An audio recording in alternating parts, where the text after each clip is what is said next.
So our next speaker is Brendan Nyhan. He's a professor in the Department of Government at Dartmouth College. His research focuses on misrepresentations about politics and healthcare and has been published in journals including American Journal of Political Science, Journal of Politics, Proceedings of the National Academy of Science, and others. He has been named an Andrew Carnegie Fellow by the Carnegie Corporation of New York and a Belfer Fellow by the Anti-Defamation League. 2017, he was given the Emerging Scholar Award for the top scholar in the field who is within 10 years of their PhD from the American Political Science Association. Congratulations on that one. On the section on elections, public opinion and voting behavior. He's currently a contributor to the Upshot of the New York Times and a co-founder of the Bright Line Watch, a watchdog group that monitors the status of American democracy. So we're all looking forward to your talk, Brendan. Thank you for agreeing to participate. It's great to be here. Hi, everybody. Happy to share some work with you. What I'm going to be doing today is showing how we can use big data of a sort to try to understand exposure to misinformation, which is a topic that's unfortunately very relevant right now. And it's one where I think a combined survey and behavioral approach, as I'm going to show you, offers some really unique insights that aren't possible from either behavioral data or survey data alone. So I think there's something about that coupled survey and behavior data that can be quite powerful for understanding problems like this one. I'm going to go ahead and share my screen. I hope someone will tell me if the screen sharing has gone awry, but hopefully that works. So this is joint work with the co-authors you see listed there. And what I'm going to be doing today is sharing with you how my co-authors and I have used a combination of survey and behavioral data I've described to you to help actually measure who is seeing untrustworthy information about politics and who is seeing anti-vaccine content online. These are two things people have worried about that people are being exposed to online and on social media. We often see aggregate totals, how many people might have seen a particular piece of content, but that offers very little insight into how they got there or who those people are. And that matters a lot for thinking about what the consequences of that exposure might be. Are those people who might change their mind about who to vote for, or are those people who are already locked into their particular point of view? And then that in turn informs what interventions we might undertake to address those problems. If these are people who are already strongly committed to a political point of view, the problem is very different than if they're wavering voters who've been surprised with this untrustworthy information that might change their mind. So the problem that motivates this research is the problem of misinformation, and particularly online misinformation. So people have a sense that they're exposed to a lot of misinformation. What you see on the left there is polling data from Pew. I'm looking here at COVID-19, which of course is the most proximate and salient topic of misinformation in our lives right now. They found about half of Americans as of March, I'm sure this number would be higher now, said that they were exposed to at least some made up COVID-19 news. But of course, asking people what they've seen in this vague way doesn't give you very precise measurement. People have to try to remember everything they've been exposed to. They may not know the accuracy of the content they've seen. It's an approach that's plagued with measurement error. And that's a real problem, because when it comes to the kinds of misperceptions that are identified, like those on the right, which here is the unsupported conspiracy theory that COVID-19 was created in a lab, which every credible scientist says is false, it's very hard to know if what people are seeing online is contributing to those beliefs and how, without literally measuring that step where people are actually being exposed to misinformation. So that's what I'll be focusing on today. Prior to COVID-19, untrustworthy information became especially salient during the 2016 election, of course, with the panic over so-called fake news, which I'm referred to with the term false news here to hopefully be more clear. These are the 5 most widely shared stories on Facebook, according to people who made their sharing permissions public. They were all false. They were all pro-Trump. After these kinds of after the reach of these kinds of stories became clear in the aftermath of the 2016 election, many people panicked and thought they were responsible for Trump's victory, and that they made up much of what people were seeing about the election, and they inferred therefore that was why Trump had won. But again, from these aggregate sharing statistics, we couldn't understand very well what actually was going on. And then the other topic I'll be talking about is vaccine misinformation. Here I'm showing the infamous Lancet article that launched the myth that the measles, mumps, and rubella vaccine causes autism, which is a claim that in polling conducted in about 2008, about 1 in 4 American parents agreed with. So there's a real challenge there. And that, again, is a kind of misinformation that continues to circulate online, and it may have really pernicious consequences in the real world, but we don't know how many people are seeing that kind of claim, or where, or in what context. So the study approach I'm going to be showing you from both of these two studies combines the advantages of two different styles of studies. The first are the classic survey data approaches that are often done in social science, like in my own field of political science, where we get rich measures of people's attitudes as reported in a survey, asking them things like what party they identify with, how they feel about the president in the case of politics, or how they feel about vaccines in the case of health. But surveys really struggle to understand people's behavior in the real world or the information they've been exposed to. In more recent years, as online behavior has become a more significant part of people's information consumption, we're seeing lots of analyses of data from places like Twitter. And there we observe actual behavior and sometimes information consumption. So we get much better measurement on what people are actually doing in the real world, but we don't know very much about them. We don't know very much about their attitudes, and therefore it's hard to know what those people really think. We're just observing what they are doing on the platform, which may paint an incomplete picture. And so what we're going to do in these two studies that I'm going to show you are combined survey data with behavioral data.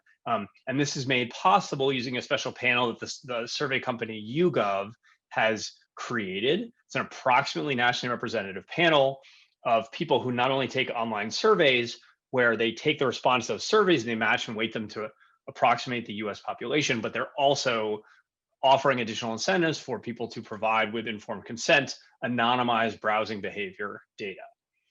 Importantly, this is only desktop and laptop data. The mobile tracking is much more limited for reasons I'm happy to talk about. Okay, so that's a real limitation. We also don't observe what's happening on platforms like Facebook that are closed to us. So I'm gonna be focusing on is desktop, laptop, web browsing behavior. It's only a partial picture, but it's more than we've ever been able to see before. So I'm gonna start with a political topic. In prior work, my co-author, Andy Guess, has found, using this kind of browser-based behavioral data I've been describing to you that we'll be using in our study, that actually Democrats, independents, and Republicans, on average, have relatively centrist information diets, contrary to widespread fears about echo chambers. That's what you can see there on the left. So if you take an estimate of the slant of the different websites that people visit, and you average them at the respondent level, the average Democrat and the average Republican has a relatively centrist information diet. Okay. We do, however, as you can see on the right, observe more polarization in the media audience. Republicans are visiting those sites there on the right that are very seldom visited by Democrats, and vice versa for Democrats on the left. And that's really driven by a subset of the public that is consuming a lot of heavily slanted political news. Okay, so that's really the point I want to drive home, that one thing these data reveal is that these patterns are quite non-uniform. There's substantial heterogeneity in both slant and volume of consumption. And without this kind of data, it's very hard to see the extent to which that's true. But it becomes quite clear as you look at the behavioral data. Okay, so these are what our respondents look like. This is a table from our published article, just showing you that the respondents for whom we have this behavioral data, which is indicated in the red box there, look quite similar to the full nationally representative sample in the column immediately to its left. The one to its left is the American National Election Study face-to-face survey, which is the gold standard of public opinion research in political science. Okay, and again, this is all available online if you'd like to read more. So what do we find? Okay, so using a definition of untrustworthy websites derived from public research, looking at websites that repeatedly publish false or unsupported claims. We found that about 44% of Americans read at least one article from one of those sites in fall 2016. This is about the 6 weeks prior to the 2016 election. Okay, you can see on average, they read about 14 of these articles.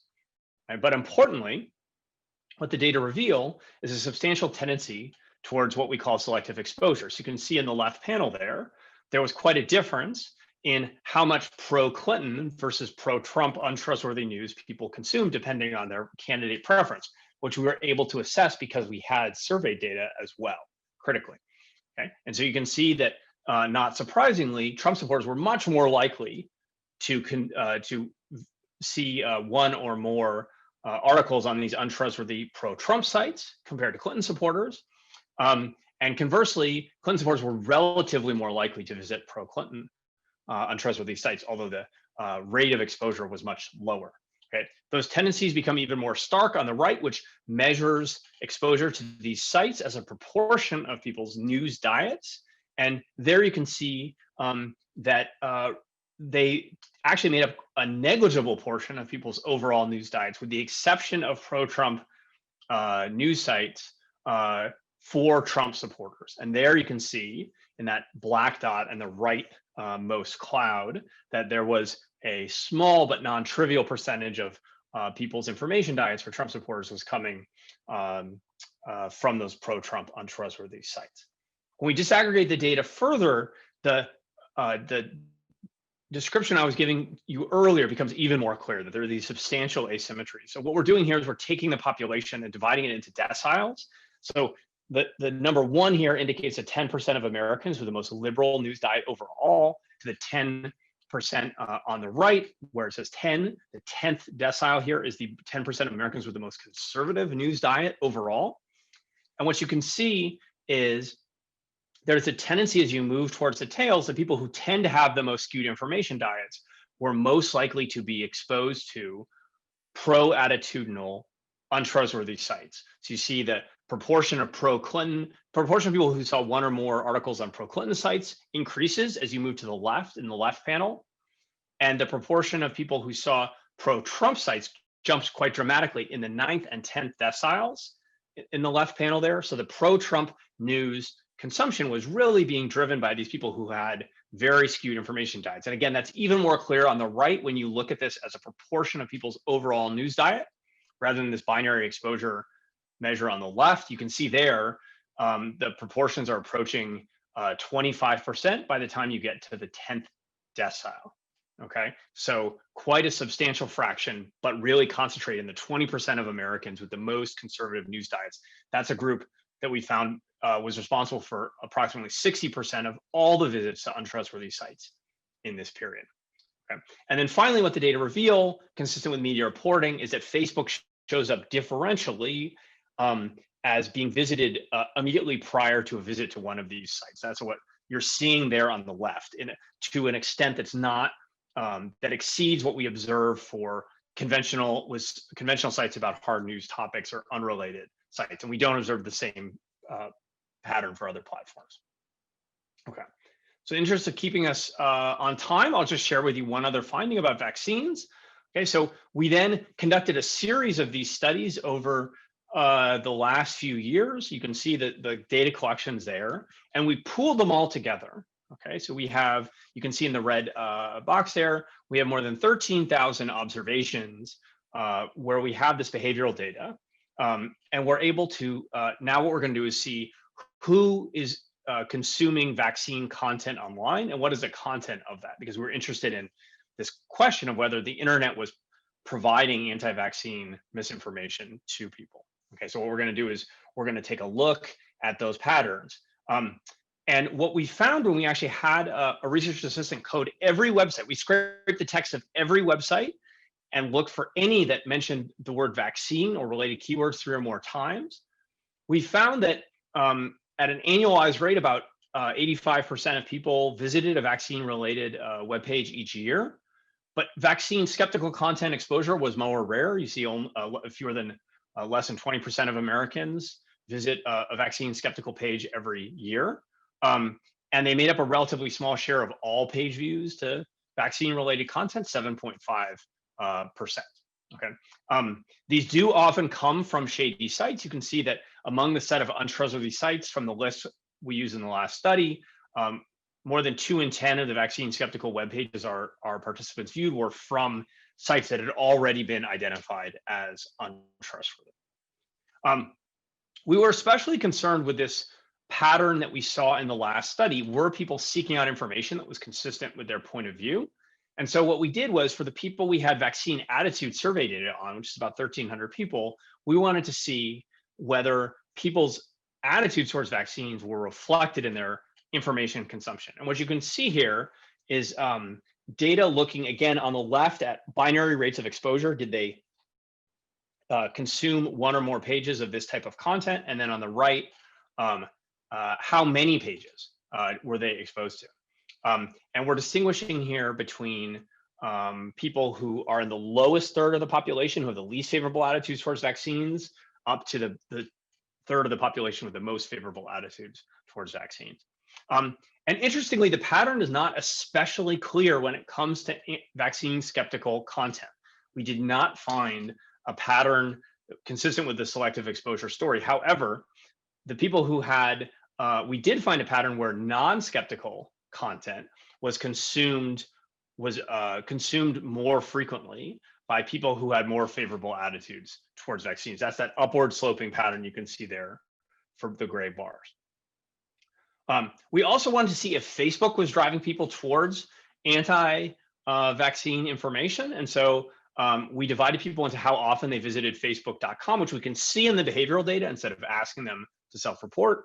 And you can see that people who use Facebook more tend to consume more vaccine information of both types. So we observe that upward sloping relationship as we move from low to high vaccine usage. But that pattern is found both for content that is not skeptical towards vaccines and content that is. And then finally, when we were trying to see how people got to these sites, we looked at what websites they were visiting immediately prior to encountering one of these vaccine skeptical pages and what websites they went to afterwards. So for instance, were they using Facebook before? Did they go Google it to see if it was true afterwards? Okay, and you can see that Google really does stand out as a source of vaccine information from what we're able to infer from our data, which is just a URL stream. So we can't identify the direct refer, but it does seem to be most often viewed prior to exposure, and it really stands out for the non-vaccine skeptical content. So it does seem to be pointing people to credible information. So I'm going to stop there. Just summing up, we found a close relationship between people's political attitudes and the untrustworthy websites they visited. We didn't find as tight a linkage with vaccine information consumption, and we think both of these studies highlight the value of combining survey and behavioral data. Excellent. Thank you so much.